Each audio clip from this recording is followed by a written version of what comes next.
Welcome back to We the People. Today's guest, council member from District A, Brenda Stardig. Did I get that right? Absolutely. All right. Let's talk about some of the big things that have occurred during your first term, starting with your own budget for council. Well, I'm very pleased. First of all, the city has faced one of the hardest economic times in history. We've faced some real tough decisions. We've had to lay off folks. We've had to cut the budget. We cut it a significant amount by $80 million this last budget cycle. And with that, we took furlough days. We've asked our employees to take furlough days. I personally chose to voluntarily take furlough days. And because of that, my team decided to be alongside the employees, and we decided not to rehire one position so that we could have a cost savings in our own District A budget. As a result of that, we were able to save $70,000. And that's a significant amount, and it was the highest amount of all of my colleagues. And we were able to give that back to the District A taxpayers by giving it back to the fire department and the parks and the libraries and police. And I'm very proud of that, and I'm very proud of my team for being willing to do that. Well, that's leading by example. I hope now the 16 other spots would give some money back too, and we could really cut on some of the budget. I mean, every dime counts, I believe, in City Hall. Absolutely. We've worked very hard to identify cost savings across the board. When we were negotiating the employee insurance program, during the last week of the negotiations, I was at the table, and we worked really hard, and we were able to negotiate hundreds of thousands of dollars out of the fees. We've worked really, really hard to just watch the bottom line. As Vice Chair of Budget and Fiscal Affairs, we've negotiated on every contract that's come before us to get every dime, as you said, we could to save taxpayer money. Well, now that you brought up your position, I was reading in the paper the other day about your opponent, and I think for any candidate that's running for any position, the first thing you do is look at the budget, and you look at what we refer to as the CAFR. And I was just truly amazed when Ms. Brown said that she hadn't had a chance to study the budget, and that's the most, I believe, as an elected official, is the most important duty that you have. Would you agree? Well, absolutely. We're dealing with taxpayer money. That's what this is about. It's about capturing and being the champion for your district constituents and getting the taxpayer dollars, tax dollars back, spent back in your district. That's what a district council member, to me, is the most important job, is to make sure that the money's been spent wisely, first of all, but also that a significant portion or fair portion is spent in the district. And I am the champion for District A on getting those dollars spent. Right now, we've got a little over $230 million of capital improvement projects that we're overseeing in District A. We've got 12 fire stations. We've got several stations, Houston Police Department stations, plus a number of storefronts. We've got to make sure that the money's been spent wisely and that we're capturing our fair share. We have a tax increment reinvestment zone that has an allocation for public safety dollars that I monitor and watch, and Chief McClellan will tell you that I'm very conscientious about making sure that those OT dollars are spent, and they're being spent right now wisely in the newly formed tourist area where there's a lot of retail and a lot of shopping and a lot of holiday shopping. So it's to protect the citizens and to make sure that we've got a safe environment and a place that people want to come and live. Well, sometimes when people talk about public safety, it's always reaction, but one of the things that caught my eye was that you went after these abandoned apartments, because that's being proactive, because we know that's what stimulates crime out there in those type of apartment complexes. Can you talk a little bit about that? Once again, it's been very, very exciting for me to have the opportunity to impact the quality of life for those.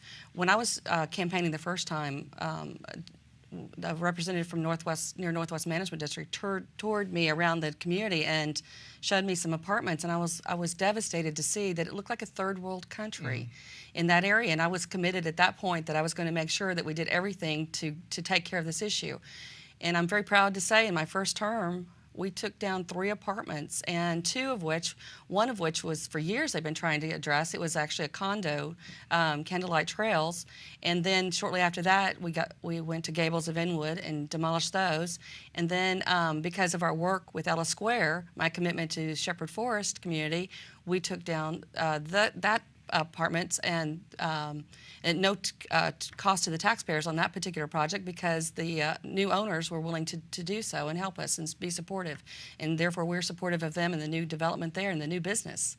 Well, as a former assistant director for the Houston Emergency Center, there were times that our police officers would not go into an apartment complex because usually you have one officer per patrol vehicle. It was a dangerous situation for them, and something like this eliminates that situation. So, well, I do want to make a comment too. We actually call it the Abernathy Project up there, and we have a map that we look at in trying to lessen the density in that particular area of the Antoine Corridor. Officer Abernathy was murdered by an assailant in that area, and so I attended his services when I was not even on council at that point. And once again, we're very committed to making that a safe environment for all of the neighbors in that area. If if I could just share with you, my philosophy is, if you're a good neighbor, I'm here to support you, and I'm going to be your champion. If you're not, you need to move. Well, not live in District A. Very wise words. Well, I'm going to talk about, I'm moving away from public safety and the demolishing apartments to beautifying the community. And let's talk a little bit about the Inwood Forest Golf Course. Another great accomplishment. We were able to push over the goal line. The neighborhood up there had decided that they didn't want multifamily on that golf course, and the owners at the time were going to do just that.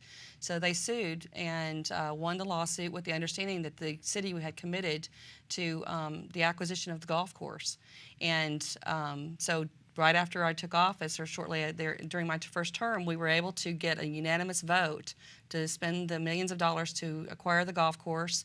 And the commitment is that we'll partner with the Harris County Flood Control District and the community and the Near Northwest Management District to improve the environment, but also put in detention so that we can also help with the flooding issues and the structural flooding issues in that community. Will that only help the surrounding area around the golf course, or wider area? Oh no, it should impact, in my opinion, and what I've been told, the entire watershed, because that's going to create detention, and that helps further downstream also. Because when you start, modifying any type of flooding or drainage type of infrastructure, as you know, then you have that responsibility of not impacting downstream.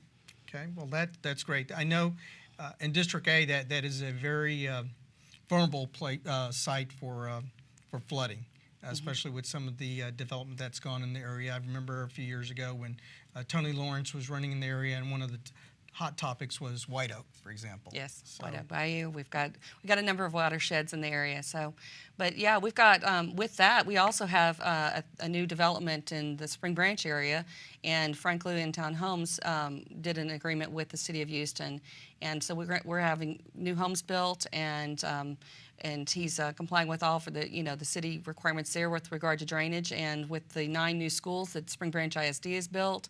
So we have new homes, new schools. We also have new businesses moving to the area, because we've created predictability, and people understand what to expect when they move to District A. And that's, when you're investing large amounts of money in business, you're going to see that you have to have that predictability, and we do have that now. Northwest Houston, or District A, is probably one of the, in my opinion, of course, one of the best places to invest and to come and live. Well, it sounds like you're improving businesses, you have schools, you have infrastructure. It sounds like people will be heading towards District A soon.